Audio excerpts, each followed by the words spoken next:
ভগৱান শ্ৰীকৃষ্ণই মানৱ সমাজৰ কল্যাণৰ বাবে এক মহৎ কথা কৈ থৈ গৈছে। ৰাতিপুৱা শুই উঠি মৰি গলেও তিনিটা বস্তু দৰ্শন কৰিব নালাগে। এই তিনিটা বস্তু দৰ্শনে আপোনাৰ জীৱনলৈ ভয়ানক বিপদ মাতি আনিব পাৰে। গতিকে যেতিয়া আপুনি ৰাতিপুৱা শুই উঠিব, ভুলতো যাতে এই তিনিটা বস্তুত আপোনাৰ চকু নপৰে তাৰ বাবে আপুনি ধ্যান দিব। বিপৰীতে তিনিটা বস্তু যদি আপুনি ৰাতিপুৱা শুই উঠি দৰ্শন কৰে, তেন্তে আপোনাৰ গোটেই দিনটো ভাল হোৱাৰ লগতে ভৱিষ্যত জীৱনো মংগলময় হ'ব। কোন তিনিটা বস্তুৰ দৰ্শনে মানুহৰ জীৱন সাৰখাৰ কৰি পেলায় আৰু কোন তিনিটা বস্তুৰ দৰ্শনে মানুহক উন্নতি সফলতাৰ দিশে লৈ যায়, সেয়া জানিব পাৰিব আজিৰ আমাৰ এই ভিডিঅ'টোত। নমস্কাৰ প্ৰিয় দৰ্শক, আমাৰ ছেকেণ্ড চেনেল পজিটিভ ভাইবছৰ আন এটা নতুন ভিডিঅ'লৈ আপোনালোক সকলোকে স্বাগতম জনাইছোঁ। ৰাতিপুৱা শুই উঠি তিনিটা বস্তু কেতিয়াও দৰ্শন নকৰিব। ভগৱান শ্ৰীকৃষ্ণইও কৈছে, যি মানুহে ৰাতিপুৱা শুই উঠি তিনিটা বস্তুৰ দৰ্শন কৰে সেই মানুহৰে জীৱন সাৰখাৰ হৈ যায়।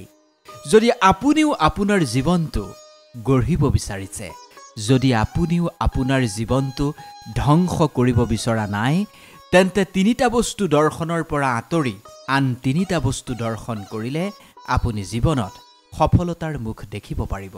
ভিডিঅ'টো মন দি চাব। এই ভিডিঅ'টো প্ৰতি পুৱাই আপোনাৰ বাবে কামত আহিব। কথাখিনি জনাৰ পূৰ্বে আপুনি যদি আমাৰ চেনেলটোত নতুন, তেন্তে অনুগ্ৰহ কৰি চেনেলটো ছাবস্ক্ৰাইব কৰি দিব আৰু আপোনাৰ জীৱন মংগলময় হোৱাৰ কামনাৰে ভগৱানৰ নাম কমেণ্টত লিখিবলৈ একেবাৰে নাপাহৰিব। আমি আগৰ বহু ভিডিঅ'টোই কৈছোঁ, পুৱাৰ বাতাবৰণ একেবাৰে বিশুদ্ধ, পুৱাৰ বাতাবৰণ একেবাৰে নিৰ্মল আৰু পবিত্ৰ।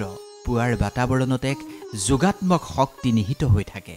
এই যোগাত্মক শক্তিয়ে মানুহক এক আচৰিত শক্তি দিয়ে, যি শক্তি লৈয়েই মানুহে সফলতাৰ দিশে আগুৱাই যাব পাৰে, মনে বিচৰা সকলো লাভ কৰিব পাৰে।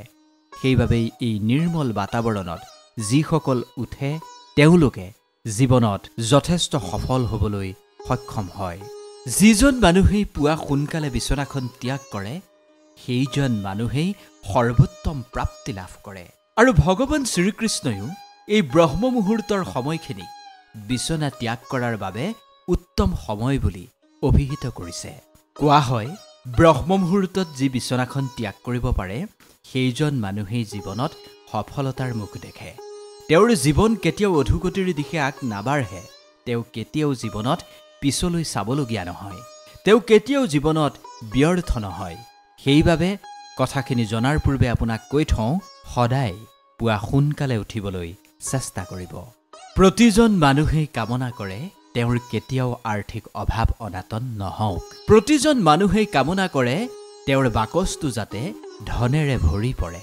প্ৰতিজন মানুহেই কামনা কৰে তেওঁ পকেটত লৈ ফুৰা পাৰ্চটোত যাতে সদায় টকা থাকে। প্ৰতিজন মানুহেই কামনা কৰে যাতে মা লক্ষ্মী সদায় তেওঁৰ লগত থাকে আৰু মা লক্ষ্মীৰ কৃপা যাতে তেওঁ সদায় লাভ কৰিব পাৰে। আত্মীয় স্বজন পৰিয়ালৰ লোক যাতে সদায় সুখত থাকে, বিপদ বিঘিনি নোহোৱাকৈ থাকে আৰু আৰ্থিক সংকটবিহীনভাৱে থাকে। ইয়াৰ বাবে আমাক শাস্ত্ৰই এনে কিছুমান উপায়ৰ কথা কৈছে, যিবোৰ উপায় অৱলম্বন কৰি এই সকলোবোৰ আমি পাবলৈ সক্ষম হ'ম। আৰু প্ৰতিজন মনুষ্যই এই উপায়বোৰ ৰাতিপুৱা শুই উঠাৰ সময়ত কৰিব লাগে। এনেকুৱা কিছুমান বস্তু আছে যিবোৰ পুৱাৰ সময়ত দৰ্শন কৰিলে যথেষ্ট শুভফল লাভ কৰিব পাৰি। আৰু এনে কিছুমান বস্তু আছে যিবোৰ যদি আপুনি পুৱাৰ ভাগত দৰ্শন কৰে, তেন্তে আপোনাৰ জীৱন সাৰখাৰ হৈ যোৱাটোৱেই খাটাং। কেইটামান বস্তু ৰাতিপুৱা দৰ্শন কৰিলে আপোনাৰ জীৱনলৈ দুৰ্ভাগ্য আহিব। এতিয়া আমি আপোনাক ক'ম কোন কেইটা বস্তু আপুনি পুৱাৰ ভাগত দৰ্শন কৰা উচিত আৰু কোন কেইটা বস্তু আপুনি পুৱাৰ ভাগত মুঠেও দৰ্শন কৰা অনুচিত। ৰাতিপুৱাটো যাৰ ভাল হয়, সমগ্ৰ দিনটোৱেই তাৰ বাবে ভাল হয়। গতিকে শুভ কামেৰে প্ৰথম পুৱাটো আৰম্ভ কৰা উচিত। তাৰ বাবে আপুনি দুৱাৰ মুখত এটা তামৰ পাত্ৰত অলপ পানী ৰাখিব। পানী মানে তামৰ পাত্ৰটো ভৰপূৰকৈ ৰাখিব।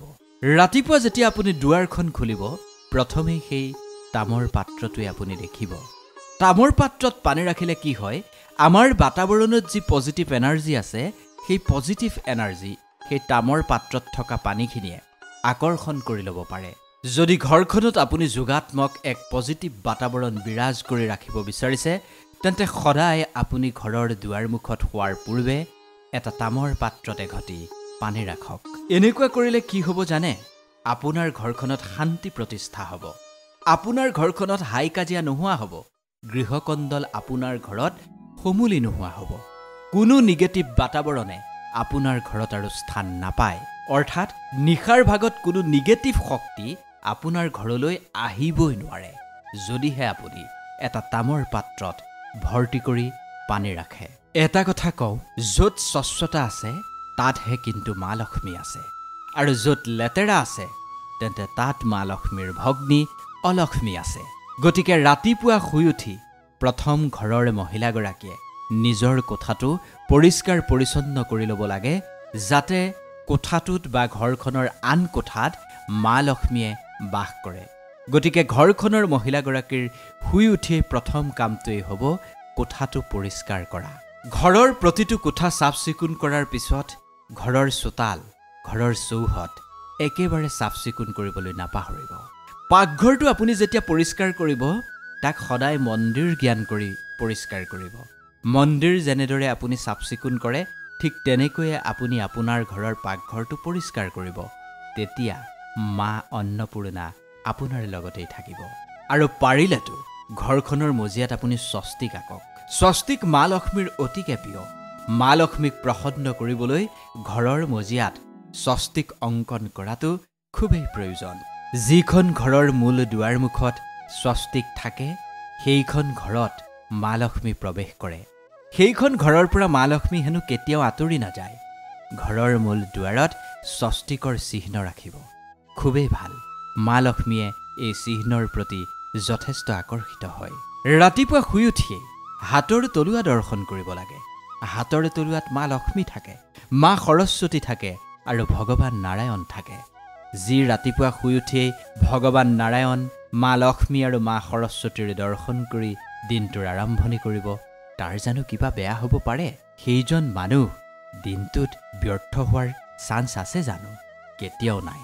ভগৱানৰ মুখ দৰ্শন কৰি যিজন মানুহেই দিনটোৰ আৰম্ভণি কৰিব, তেওঁৰ লগত কেৱল ভালেই ভাল হ'ব। গতিকে দিনটোৰ আৰম্ভণিৰ পূৰ্বে চকু মেলিয়েই হাতৰ তলুৱাখন দৰ্শন কৰিহে আপুনি ধৰিত্ৰী আইত ভৰিখন থ'ব।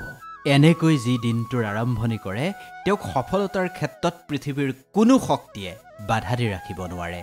ঘৰত যদি আপোনাৰ জ্যেষ্ঠজন আছে, পিতৃ মাতৃ বা অন্যান্য যদি কোনোবা জ্যেষ্ঠ লোক আছে, তেন্তে শুই উঠি স্নান আদি কৰাৰ পিছত তেওঁক সেৱা কৰিবলৈ একেবাৰে নাপাহৰিব।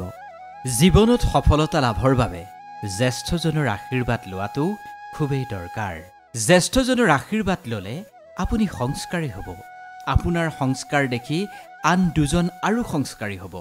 কাৰণ জ্যেষ্ঠজনৰ আশীৰ্বাদ বা তেওঁলোকৰ চৰণ ধূলি আপুনি শিৰত তুলি ল'লে কেতিয়াও আপুনি সৰু হৈ নাযায়, বৰঞ্চ তেওঁলোকৰ আশীৰ্বাদত আপুনি সফলতাৰ দিশে আগুৱাব পাৰিব। মহিলাসকলে সদায় নিজৰ শহুৰ বা শাহুক সেৱা শুশ্ৰূষা কৰাৰ পিছতহে দিনটোৰ অন্যান্য কাম কাজত ব্যস্ত হ'ব লাগে। আৰু পাকঘৰত যেতিয়া আপুনি সোমাব, মন্দিৰত যেনেদৰেই সোমায় তেনেদৰেই আপুনি পাকঘৰত সোমাবলৈ চেষ্টা কৰিব। সভক্তিৰেহে আপুনি অন্নমুঠি ৰান্ধিব। য'ত ভক্তি থাকিব, য'ত পৰিষ্কাৰ পৰিচ্ছন্নতা থাকিব, তাতেই বুদ্ধি শুদ্ধ হ'ব। পৰিষ্কাৰ পৰিচ্ছন্নতাইহে আপোনাৰ মন মস্তিষ্ক পবিত্ৰ কৰি ৰাখিব।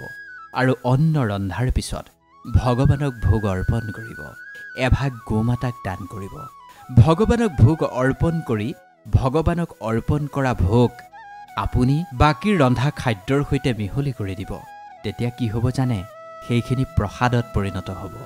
আৰু প্ৰসাদ যেতিয়া আপুনি গ্ৰহণ কৰিব, তেতিয়াতো আপুনি মহাফল লাভ কৰিব। আৰু মনত ৰাখিব, ভগৱানক অৰ্পণ কৰা ভোগ যাতে সম্পূৰ্ণ সাত্বিক হয়। আৰু গোমাতাক কিয় অন্ন দান কৰিবলৈ ক'লোঁ জানেনে? এভাগ যদি আপুনি গোমাতাক প্ৰতিদিনেই অন্ন দান কৰিব পাৰে, তেন্তে ঘৰত সদায় সুখ শান্তি বিৰাজমান হৈ থাকিব। এইখিনি হৈছে ৰাতিপুৱা উঠিয়েই আপুনি দৰ্শন কৰিবলগীয়া বা কৰিবলগীয়া কাম। কিন্তু আটাইতকৈ ডাঙৰ কথাটো হৈছে ৰাতিপুৱা শুই উঠিয়েই কোনবোৰ কাম কৰিব নালাগে, কোনবোৰ কাম কৰিলে জীৱনটো থানবান হৈ যোৱাৰ আশংকা থাকে। মন দি কেৱল আপুনি শুনি যাব। ৰাতিপুৱা শুই উঠি আপুনি যেতিয়া ঘৰৰ মূল দুৱাৰমুখখনলৈ যাব, দুৱাৰখন যেতিয়া আপুনি খুলি দিব, এটাই মনত ৰাখিব যাতে প্ৰথমবাৰ আপুনি আপোনাৰ ঘৰৰ সন্মুখৰ ফালে চাওঁতে কেতিয়াও কোনো লেতেৰা আৱৰ্জনা বা কদৰ্য পৰিৱেশ আপোনাৰ দৃষ্টিত নপৰে। তাৰ বাবে নিশা শুবলৈ যোৱাৰ পূৰ্বেই সকলো পৰিষ্কাৰ পৰিচ্ছন্ন কৰি চাফ চিকুণ কৰি ঠিক ঠাক কৰিহে আপুনি শুবলৈ যোৱা উচিত। নহ'লে ৰাতিপুৱা দুৱাৰখন খুলিয়েই যদি আপোনাৰ চকু কদৰ্য পৰিৱেশত পৰে, তেন্তে আপোনাৰ সমগ্ৰ মন মগজু নিগেটিভ হৈ পৰাৰ আশংকা আছে। কোৱা হয়, এনেধৰণৰ লেতেৰা পৰিৱেশ যদি আপুনি শুই উঠিয়েই দেখা পায়, তেন্তে জীৱনলৈ দুৰ্ভাগ্য নামি আহে। আৰু এটা কথা, ঘৰৰ সন্মুখখন যদি আপুনি লেতেৰা কৰি ৰাখে, ঘৰৰ চোতালখন যদি আপুনি কদৰ্য কৰি ৰাখে, মূল দুৱাৰমুখখন যদি আপুনি অপৰিষ্কাৰ কৰি ৰাখে, তেন্তে আপোনাৰ ঘৰত বাস্তুদোষৰ উৎপন্ন হ'ব পাৰে। বহুতৰে ঘৰত হিংস্ৰ জীৱ জন্তুৰ ফটো থাকে, ছবি থাকে বা অশ্লীল ফটো থাকে। ৰাতিপুৱা শুই উঠিয়ে যাতে আপোনাৰ দৃষ্টি সেইবোৰত নপৰে, তাৰ বাবে আপুনি ব্যৱস্থা কৰি ল'ব। এটা কথাটো সকলোৱে জানেই, ৰাতিপুৱা শুই উঠিয়ে যাতে কোনেও প্ৰথমে আইনাখন দৰ্শন নকৰে, কাৰণ ৰাতিপুৱা শুই উঠি আইনা চোৱাটো একেবাৰে অনুচিত। ৰাতিপুৱা শুই উঠি আইনা চালে নিগেটিভ শক্তিৰ সৃষ্টি হয়। ৰাতিপুৱা শুই উঠিয়েই যি মানুহে আইনা দৰ্শন কৰে, যাৰ দৃষ্টি প্ৰথম আইনাখনত পৰে, তেওঁৰ জীৱনলৈ দুৰ্ভাগ্য আহে বুলি কোৱা হয়। গতিকে শোৱনি কোঠাত আইনাখন এনেকুৱা স্থানত ৰাখিব যাতে শুই উঠি আপুনি আইনাখন দৰ্শন নকৰে। আপোনাৰ শোৱনি কোঠাত ভগৱানৰ ফটোখন এনেকুৱা স্থানত ৰাখিব যাতে চকু মেলিয়েই আপুনি পৰমাত্মাৰ দৰ্শনহে পায়। পুৱা শুই উঠিয়েই কেতিয়াও চুৰি কটাৰী দা বা ধাৰযুক্ত কোনো বস্তু আপুনি দৰ্শন কৰা অনুচিত। এনেকুৱা বস্তুৱে ঋণাত্মক শক্তি উৎপন্ন কৰে। কোৱা হয়, যি মানুহেই পুৱা শুই উঠি চুৰি কটাৰী দা আদি দৰ্শন কৰে, সেই মানুহৰে স্বভাৱ হেনো খঙাল হয়, সেই মানুহৰ স্বভাৱ উগ্ৰ হয়। গতিকে ঘৰখনত দা কটাৰী সদায় এনেকুৱা স্থানত ৰাখিব যাতে পুৱা উঠি আপোনাৰ চকুত সেইবোৰ নপৰে, নহ'লে ঘৰখনত বিদ্বেষৰ বীজ ৰোপণ হ'ব। পুৱা উঠিয়েই যিখন ঘৰত চিঞৰ বাখৰ আৰম্ভ হয়, যিখন ঘৰত অপশব্দ, বেয়া বাক্য, কটু বাক্য কোৱা আৰম্ভ হয়, সেইখন ঘৰৰ পৰাই মা লক্ষ্মী, ভগৱান নাৰায়ণ চিৰদিনৰ বাবে আঁতৰি যায়। বিশেষকৈ মহিলাসকলে এই কথাটোত ধ্যান দিব লাগে যাতে পুৱা শুই উঠিয়েই ঘৰখনত এক ভক্তিভাৱৰহে সৃষ্টি হয়, তাৰ প্ৰতি ঘৰখনৰ মহিলাগৰাকীয়ে নজৰ দিয়া উচিত। গতিকে আজিৰ পৰা আপুনি ঘৰখনত কাকো ৰাতিপুৱাৰ ভাগত চিঞৰ বাখৰ কৰি নামাতিব, কাকো গালি গালাজ নকৰিব। যদি এনেকুৱা কৰে, আপোনাৰ ঘৰখনলৈ কিন্তু অশনি সংকেতহে নামি আহিব। জীৱনত দুখ কষ্ট নোহোৱাকৈ যদি সফল হ'ব বিচাৰিছে, আগুৱাব বিচাৰিছে, আৰ্থিক অনাটনৰ সন্মুখীন নোহোৱাকৈ যদি জীৱনটো চলাই নিব বিচাৰিছে, তেন্তে আমাক শাস্ত্ৰই দিয়া সিদ্ধান্তবোৰ মানি চলিব লাগিব। পুৱা শুই উঠিয়েই আপুনি ভগৱানক ধন্যবাদ দিয়ক। হে ঈশ্বৰ, তুমি মোক জীয়াই ৰাখিলা, তুমি মোক এটা নতুন পুৱা উপহাৰ দিছা, তোমাক শতকোটি ধন্যবাদ প্ৰভু। তুমি মোৰ ওপৰত যে ইমান কৃপা কৰিছা, তাৰ বাবে মই তোমাৰ ওচৰত চিৰঋণী। ইমান অপৰাধ কৰিছোঁ, ইমান দোষ কৰিছোঁ, তাৰ পিছতো তুমি মোক সুকলমে জীয়াই ৰাখিছা, সুকলমে তুমি মোক এটা সুন্দৰ পুৱা উপহাৰ দিছা, তাৰ বাবে তোমাক মই ধন্যবাদ জনাইছোঁ প্ৰভু। এনেকৈয়ে ৰাতিপুৱা ভগৱানক আপুনি ধন্যবাদ দিয়া আৰম্ভ কৰক। এই ধন্যবাদত পৰম প্ৰাপ্তি আছে। এই ধন্যবাদ দি আপুনি চাব, আপোনাৰ জীৱনত সুখেই সুখ হ'ব। আৰু এটা কথা, ৰাতিপুৱাই আপুনি ভগৱানক আৰু এটা কথা ক'ব, হে প্ৰভু, তোমাৰ কৃপা, তোমাৰ কৰুণাৰ পৰা মোক যাতে কোনোদিন বঞ্চিত নকৰা, তোমাৰ অভয় চৰণত যাতে মোক সদায় ঠাই দিয়া, তাৰ বাবে মই তোমাক প্ৰাৰ্থনা জনাইছোঁ প্ৰভু। আজিৰ দিনটোত তুমি এনে পথেৰে মোক লৈ যাবা, যি পথত কেৱল পবিত্ৰতা আছে, যি পথত কেৱল কপটতা নাই, যি পথত কেৱল তুমি আছা, যি পথেৰে গ'লে মই কেৱল তোমাৰ দৰ্শন পাওঁ, সেই পথেৰেহে তুমি মোক আগুৱাই নিবা প্ৰভু।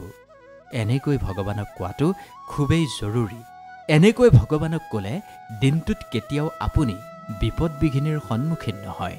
যেতিয়াই আপুনি ধৰিত্ৰী মাৰ ওপৰত আপোনাৰ ভৰিখন থ'ব, আইক প্ৰণাম জনাব, হে ধৰিত্ৰী আই, মই তোমাৰ চৰণত বহুত অপৰাধ কৰিছোঁ, মই তোমাৰ ওপৰত মোৰ চৰণ থ'বলৈ ওলাইছোঁ, তুমি মোক ক্ষমা কৰিবা, তোমাৰ ওপৰত ইমান অত্যাচাৰ কৰিছোঁ, কিন্তু তথাপি তুমি নীৰৱে সহ্য কৰিছা। আজিও তুমি মোক আনদিনাৰ দৰে মাফ কৰিবা। এই বুলি কৈহে আপুনি পৃথিৱীত আপোনাৰ ভৰিখন থোৱা উচিত। ৰাতিপুৱা শুই উঠি ঘৰৰ দুৱাৰ খিৰিকী সকলো খুলি দিব। সূৰ্যৰ প্ৰথম কিৰণে যাতে আপোনাৰ ঘৰখনত এক পজিটিভ বাতাবৰণ বিয়পাই দিব পাৰে, এক যাতে দিব্য শক্তি আপোনাৰ ঘৰত বিৰাজমান হৈ যায়, তাৰ বাবে দুৱাৰ খিৰিকী খুলি দিব। সূৰ্যদেৱৰ কিৰণে আপোনাৰ ঘৰখন যেনেকৈ পোহৰাই তুলিব, ভৱিষ্যতেও তেনেকৈয়ে আপোনাৰ ঘৰখন পোহৰ হৈ থাকিব। ৰাতিপুৱা শুই উঠি এই নিয়মবোৰ যদি আপুনি মানি চলা আৰম্ভ কৰে, নিশ্চিতভাৱে খুব কম দিনৰ ভিতৰতে আপুনি ক'ৰ পৰা ক'লৈ পাই যাব সেয়া আপুনি নিজেই অনুমান কৰিব পাৰিব। আৰু তাৰপিছত আপুনি মোক কমেণ্ট কৰি জনাবলৈ বাধ্য হ'ব। আশা কৰিছোঁ ভিডিঅ'টোৱে আপোনাৰ উপকাৰ সাধন কৰিছে। যদি ভাবিছে 10 জনৰ উপকাৰ সাধন কৰক, তেন্তে আপোনজনৰ মাজত এই ভিডিঅ' শ্বেয়াৰ কৰি বিলাই দিয়ক। ভগৱানে আপোনাৰ মংগল কৰক। ধন্যবাদ।